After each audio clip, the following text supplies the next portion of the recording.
What's happening, all you minties? Uncanny Omar here from Near Mint Condition, the home of collected editions.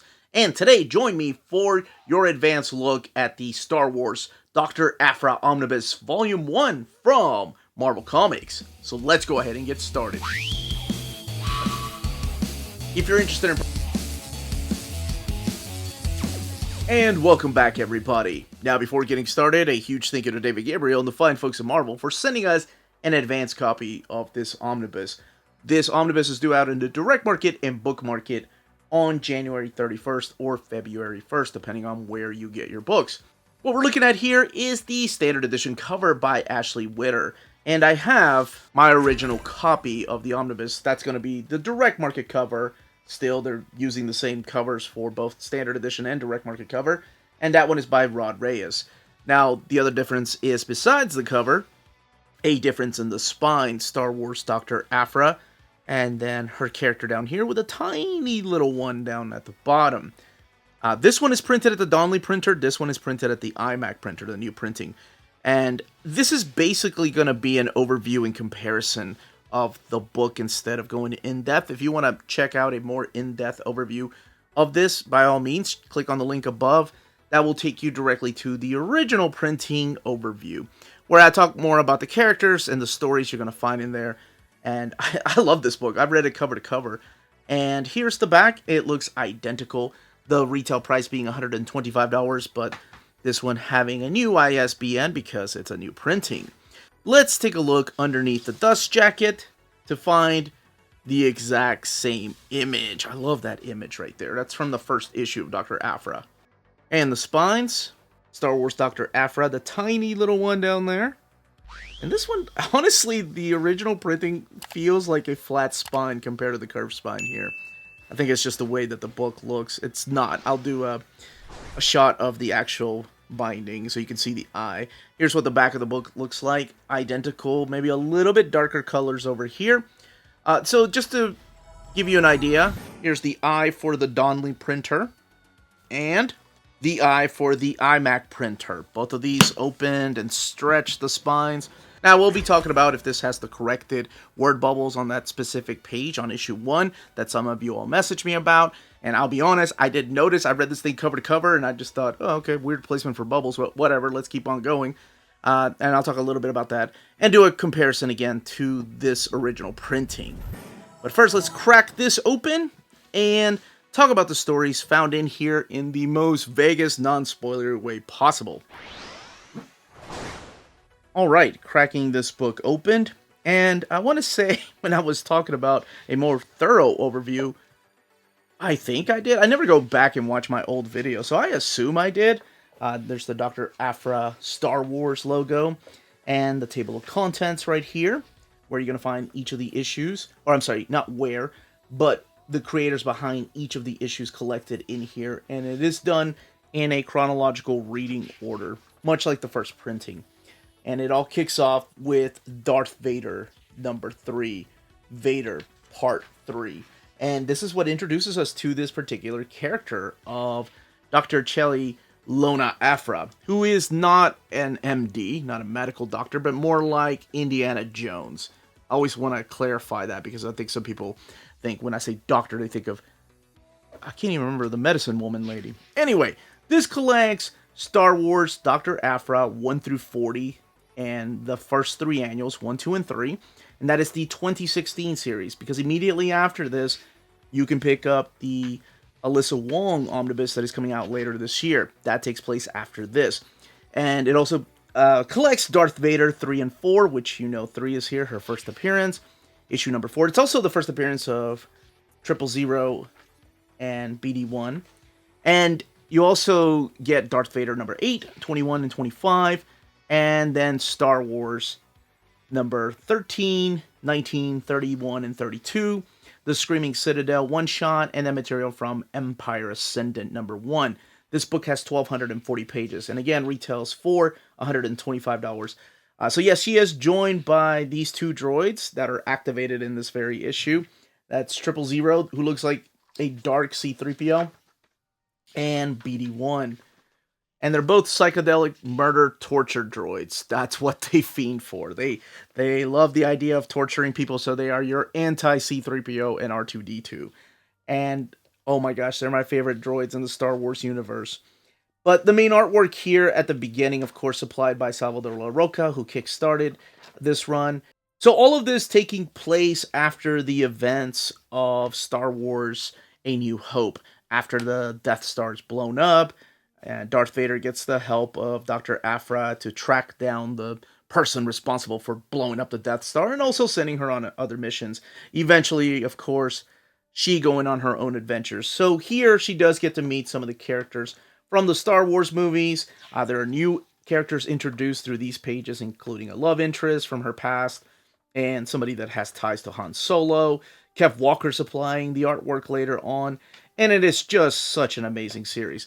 Now, it's not just Kieran Gillen writing this. That's wow, I haven't even talked about the writing. Cy Spurrier ends up taking over the run. But in here, you're also going to find some work by Jason Aaron, of course, because he was writing Star Wars at the time. And you also have Salvador La Roca up there doing the artwork. And of course, like I mentioned, Kev Walker. Andrea Borcardo does some of the art, and then Emilio Laizo does some of the artwork. But this is what to expect, the type of artwork to be found through these pages. All the way in the back, so this is the non-spoilery part, so I can bring people back here, and then I'll do a comparison, are some of the variant covers. Now, I purposely left something here for the sake of the video, and that is a couple of pages here. Yeah. This is how the last part of the book came. Like, a lot of the pages, they seem like they're stuck together. Now, it's not the glue or anything. I've had that actually happen on my Omnis, where I think it was my Ven Omnibus, the very first printing.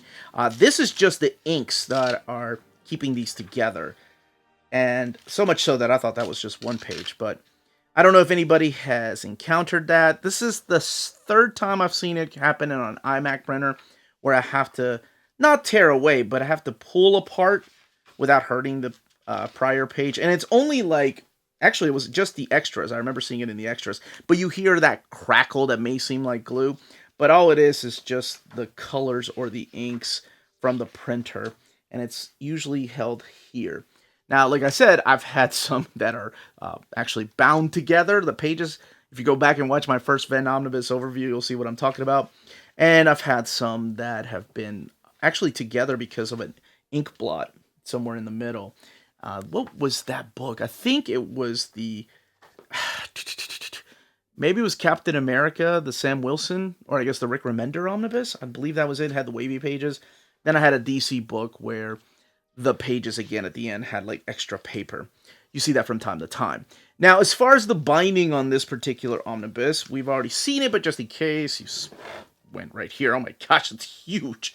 Yeah, sewn binding. So, the paper quality. Let's get together with the previous printing. Donnelly printer, iMac printer. You printing down here, original printing over here. You have, honestly, you can see the black end paper here and the gray paper here that they're using. It's actually a lot thinner than the paper they're using in the new printing, but that really doesn't matter, right? I mean, thick paper at the end doesn't do anything besides try to shut your book down. It's the paper stock in here that really matters. And here, it's the way that it folds over. And you could see the differences in the colors. It's a little bit darker down here. This has to be held down again because of the heaviness of this paper stock they're using. And speaking of paper, I honestly, the new printer has thicker paper. Has thicker glossy paper is what they're using. But let's do a comparison really quick where it really matters, right? Like, it doesn't matter if the paper seems thick. I'm not a professional paper grader. But let's do a comparison with, like, white pages. But before we do, to the big question, does this have the corrected page number 1? So, in the first printing, I'm not sure if you remember or not, whenever I was doing my overview, there were 3 people that were like, hey, is that right? I don't think that word bubbles are right. In the first issue, so after these pages, and I just wanted to show this really quick to see the gutter loss right there compared to the gutter loss here. Get a little more of an R up there than you do in the new printing. But, oh, dang it. I went too far. You have to go back to the first page. Sorry. Here we go. So, the first page had some word bubbles that were not supposed to be there in the original printing of the omnibus, such as these right here. And I just thought, oh, those are some weirdly placed word bubbles, but whatever. I thought somebody was talking to her right there. The new printing, rest assured, it is corrected in case of you that, were worried about this, because obviously this is not the University of Barleth years ago. It is beneath the cost. Okay, that actually makes sense now. Kind of reminds me of, nobody's going to get this reference, but kind of reminds me of Family Circus when they accidentally switched Family Circus and the Far Side newspaper strips. They switched the captions, and Gary Larson in the back of the collection said, you know what? It actually made my joke a lot funnier. Okay, that actually makes sense. But the word bubbles were taken from a specific page, this page right here. It's the exact same copy as this. So those were not supposed to be there. These are the corrected word bubbles. And just to make sure that they didn't mess up this one here. There we go. So University of Barleth years ago, and the word bubbles are exactly the same. Colors, a little bit darker on the new printing, as I've mentioned before. I'm trying to let me find some white paper, actually, to kind of do a comparison to, here we go. Just go back a couple of pages with 000 and BD1. Here we go. So, let's see. That is a lot of white. Honestly, could be my eyes, but I mean, you can see, I don't really see hardly any bleed through coming from either copy. I mean, if I look hard, if I'm looking for it, yeah, sure, I can tell there's a frame right there and there's a frame right there. Absolutely. But if I'm not looking for it, focusing on this, yeah. But again, I just wanted to showcase, I'll do another one just in case. Here's some pages. This is on issue number 12 of Dr. Aphra. Again, with the white, so you can see if any art is bleeding through. And again, iMac printer paper seems a little thicker than the paper stock of the Donnelly printer. And it happens. I always say it's case by case. It's never the same thing. It's not like everything is going to be the same forever. Hey, I didn't even talk about Black Chrysanthemum. Gosh dang it. Yeah. But if you want more of an overview of that, by all means, yeah, check the original video. But that is it. That, as they say, is that in a galaxy far, far away.